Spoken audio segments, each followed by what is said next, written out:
Faith ക്ലിയറൻസിന്റെ ഇന്നത്തെ 13ാമത്തെ എപ്പിസോഡിൽ മരണാനന്തര ചടങ്ങുകളിൽ കസ്തൂരി കൊള്ളുക എന്ന് പറഞ്ഞാൽ എന്താണ് അർത്ഥമാക്കുന്നത് എന്നതിനെക്കുറിച്ചാണ് പഠനവിധേയമാക്കുന്നത്. ഇത്തരത്തിൽ ലഭിച്ച പണം എന്തിനായിട്ട് വിനിയോഗിക്കുന്നു എന്നുകൂടി നമ്മൾ കാണുന്നു.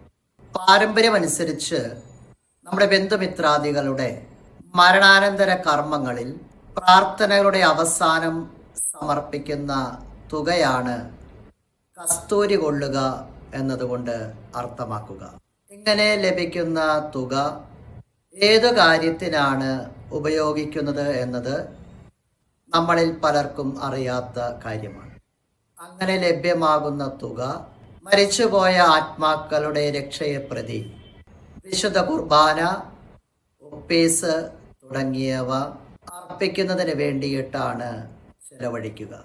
ഒരിടവക പള്ളിയിൽ ഇപ്രകാരം ധാരാളം കർമ്മങ്ങൾ ഒരുമിച്ച് വരുന്ന സമയത്ത് അവിടെ നിയുക്തനായ വൈദികൻ ഇങ്ങനെ അധികമായിട്ട് വരുന്ന തുക ആ ദേവാലയത്തിൽ തിരുക്കർമ്മങ്ങൾ അനുഷ്ഠിച്ച് പൂർത്തീകരിക്കാൻ പറ്റാതെ വരുന്ന സാഹചര്യത്തിൽ രൂപത ഓഫീസിൽ ആ തുക ഏൽപ്പിക്കുന്നു.